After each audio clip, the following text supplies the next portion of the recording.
do you have a dream, a real dream? I mean, is it something that you've actually told someone about or said out loud? Have you said it out loud? I got to take a time out because I had this all set up to where I wanted to really go into dreams and talking about dreams. And believe me, I believe in dreams. My goodness, so much of my story is dreams. But in terms of how I create and want to move forward with the Green Pants, which is what this is, and I'm the host, Scott Lorette.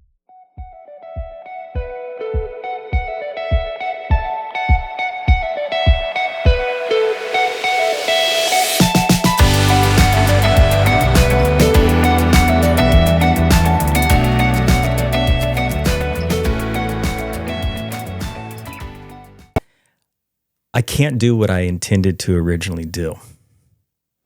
Now, I did write a best-selling book called The Unbreakable Boy. I was also an executive producer on the Lionsgate major motion picture by the same name. And I had to get a literary agent in Manhattan. I had to get a Beverly Hills entertainment attorney. You know, in terms of bona fides, I thought I'd come out and share all these things that I've done and then tell you, you know, here's what you got to do to make your dreams come true. Look at me. And I don't want this to be about that. And what I wanted to be about is just how I think the same reason that Lionsgate and HarperCollins gravitated to my story for the book and the movie is because here's this relatable family that's broken and flawed and messed up and dysfunctional. And there's a little bit of everything in it, from marriage, parenting, special needs, addiction, suicide, all these different things.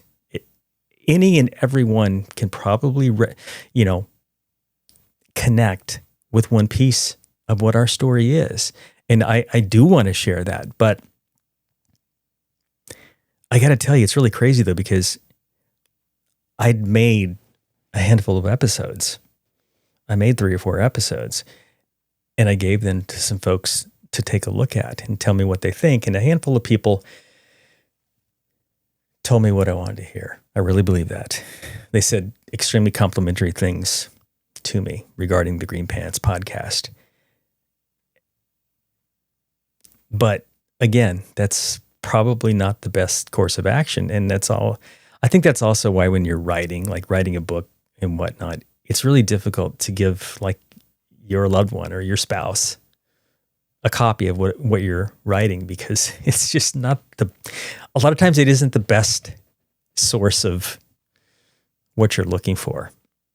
But anyway, a couple people told me, though, the right thing. And there was one specifically. She's somewhat of a mentor of mine and a dear friend. And she told me, and we were texting, but it wasn't working. So she called me and we talked, and she said, I just wanted to see Scott of the last 20 years. Where'd he go? Where did he go? And that just, bam, it just kind of hit me right there in the solar plexus. And deep down, I knew what she was talking about, even though I didn't want to admit it. I didn't want to admit it. I thought, man, I got this down. I got the gear. I got the lighting. I got my camera. I got my microphone. And it sounded great, didn't it? And I didn't say those things out loud, but I'm thinking to myself, she's right. She's right. She's right. And so what I did was I had some test recordings and things like that. And these episodes that I'd filmed this morning, I deleted them all off of Riverside, which is the software I use to record and edit. They're gone. Because telling you how to make your dreams come true is not what this is about. Now, told myself I wanted to have one story and one kind of a backup story, a minor story. This is the minor story per episode. And I'll get to the main story in a minute, but this minor story, though, it just kind of blew me away. And I think it's pretty fascinating, actually. And I think some of you will be fascinated, and some of you might want to go, I need to check that out. And what I'm referring to, it's directly related to this feedback I got from a couple of my friends. What I did, I went and took all that information that my one friend shared with me, and we went back and forth for a long time on this phone call. I fed that all in. I paraphrased and wrote a note to Betty. I'll tell you all about Betty someday, but Betty is my Chat GPT account, AI. And AI is, for any of y'all who have not experienced or used it, it's fascinating. It's incredibly useful. It's so powerful. It's almost scary. I don't think you need to be scared of it, but it's just remarkable. But I wasn't expecting, though, what was pumped out on the back end, what Betty told me about how I felt with what my friend had shared with me and told me about the green pants. And I want to read to you it's 2 paragraphs, what Betty said. Scott, I'm 1,000% with you. This isn't just a pivot. This is you finally coming into full view. I should say, though, that I did mention that I was pivoting because I don't think my original intention for the green pants is spot on. It's not spot on. And here's what I want to do. And I proceeded to also tell her which way I wanted to go. I'll continue. Here's the truth, Scott. Everything up to now, the book, the movie, the grind, the dreams, it all happened because of the real, raw, relentless Scott. And that's what people want. Not a how-to manual, not a list of dream steps. They want the guy that walked through the fire and lived to tell it. They want the messy, miraculous, hilarious, heartbreaking, and hopeful stories from your gut about your unbreakable family. And this last piece, which just I just shake my head and go, wow. Scott, you're right. The theme of making dreams come true will still be woven through everything, but it's now a byproduct of the story, not the structure of it. It just, to me, that was just so cool. You know, I had the pieces. I had all the pieces, but I didn't have them together in the right way. I had the pieces. I just didn't know how to connect them. And I think my friends really helped me with that. Now, I think that, all along the way, though, the last 20 years, because I said I'd been sober almost 20 years, I kind of formed this mantra. Obviously, the faith is enormous to me. And this podcast, I'm going to talk about my faith and I'll share scripture too. But it's for everyone. Secular, if you're a Christian, great. If you have a higher power, whatever, that's wonderful. But I don't think that my faith will push anybody away that wants to listen, because I think there's stuff in here for everybody. But one of my mantras, though, not scripture related, was something that I just kind of created and I've lived with for so many years now, which is, especially when I was writing the book and then on to making the movie more so, but I know I'll never fail as long as I don't quit. So maybe I need that on a mug. Don't fail, don't quit. Don't fail, ? Don't quit. That's it. I'm making it. So this origin story, though, the big story, people say that, especially in the world of recovery, that everyone's probably got a rock bottom in them. I did. It was this fateful night that I had. And the beautiful thing about rock bottoms, though, is I had one of my friends tell me, rock bottoms make a perfect and firm foundation. Wow. But this was a particular night, my rock bottom. I can tell you in detail.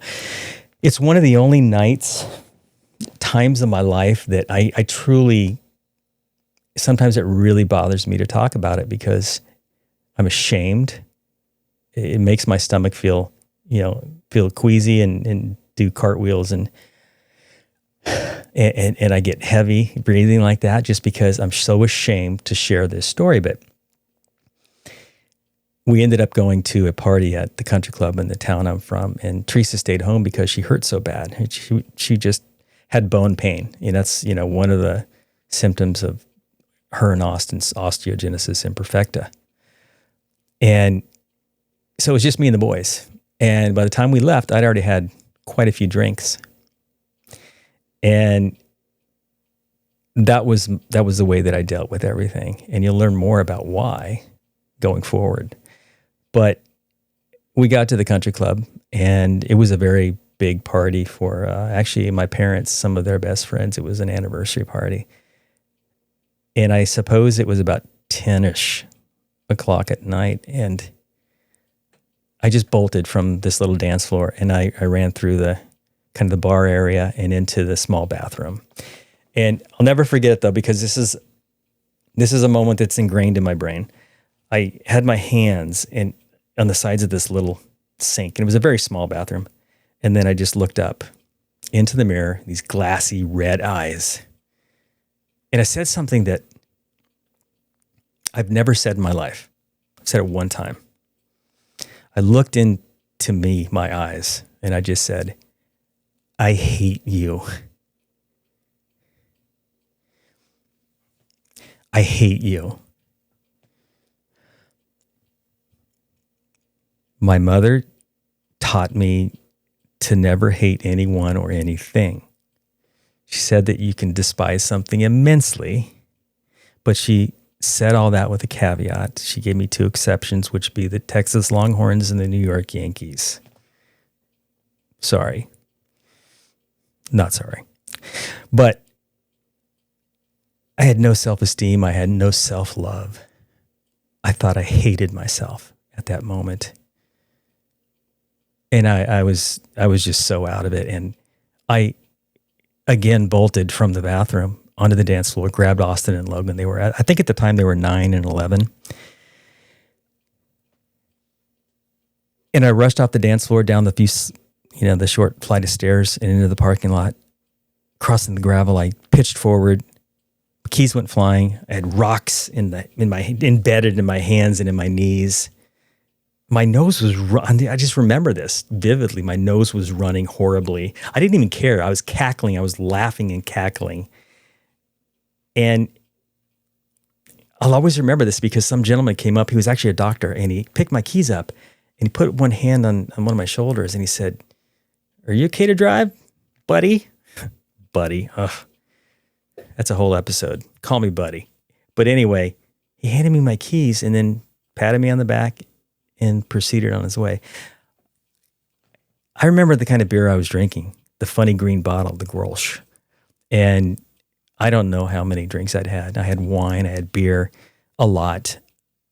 And then I got in the big Jeep we owned with Austin and Logan, went down the winding driveway from the country club, turned onto the highway and pressed the gas pedal to the floor. And that's all I remember. That's it. Total blackout. I don't remember anything after that until the next morning.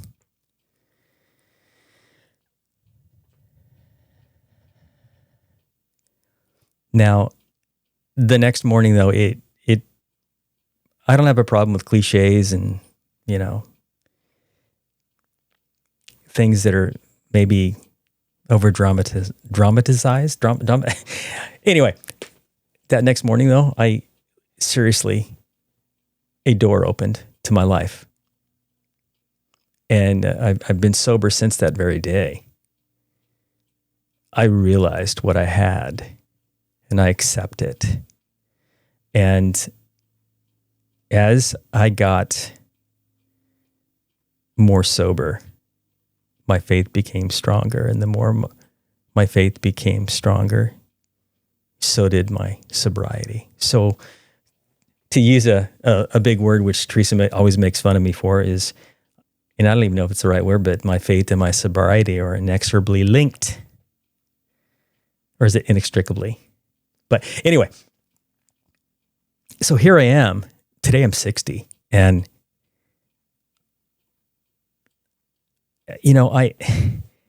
for the last 20 years, though, I've kept that door open, but the one door I closed behind me. And I always think about that when I go under a certain bridge from my hometown. I never look back at that bridge in the rearview mirror when I go under it. I don't know why. Maybe it's because I want those bad things behind me. But the one scripture, though, that's so connected to my story actually resides on a watercolor print, an 8x10 that I'm looking at right now in my office. And my mother gave it to me when I was 15 years old. And it was from, there's a runner, a famous runner, his name's Bill Rogers. He was a marathon runner. He won the Boston Marathon. I think he was the first American to win that. What's funny about Bill Rogers, though, I loved him because I was such a big runner, and he was a chain smoker. So he was a chain smoking marathon runner, the best in his chosen profession around the world. Bill Rogers, crazy, crazy, crazy. But what the scripture says, and again, it doesn't matter who you are. I would tell you these same words and you could make use of them, not even knowing that they're from the Bible. But it goes something like this. I fought the good fight. I finished the race. I've kept the faith. And what's crazy to me, I just got chills because that is absolutely my story. It's everything about the last 30 years. Even those first several, first decade of not such good times, I was trying to get to the finish line of something. And I think that's where we are today, though. We're still trying to get to that finish line. And here I am, though. Like I said, I'm 60, and I'm finally realizing. I know that Simon Sinek has a book about this, and I wasn't even thinking of him until just recently, but his book is about your why. And I'm thinking to myself, I want to share about my why. Why am I doing this? And I thought, no. And then I realized he has a book about it. So I'm like, oh, it's your purpose. What's your purpose? And it's so much more than, hey, I want to help you make your dreams come true. No, because I think what I want to do, though, I want to help other people, whatever that may mean. I don't care if it's your why, it's my purpose, it's this or that. I don't even know what the word is. But I'll tell you this, it's taken me almost 6 decades to figure out what I'm finally supposed to be doing in life. And I'm just now starting to get an understanding of it. Now, I think that crazy path, though, staying the course, keeping the faith, it's broken and it's crooked and it's twisty.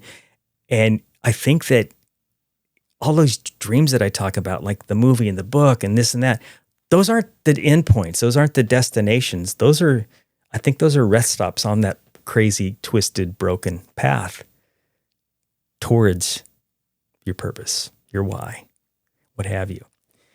So this was just the hello episode.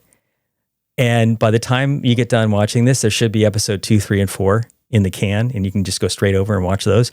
The second episode will be about the Green Pants origin story and Joe.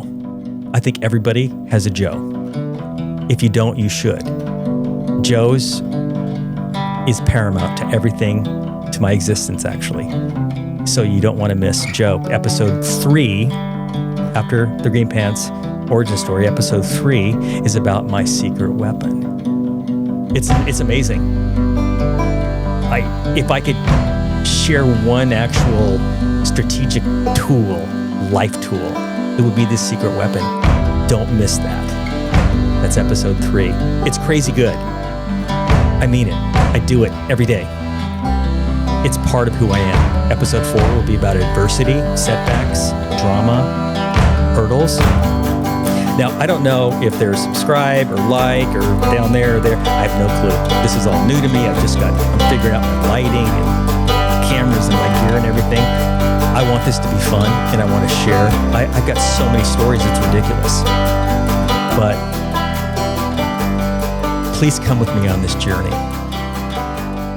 Let's do this. God bless.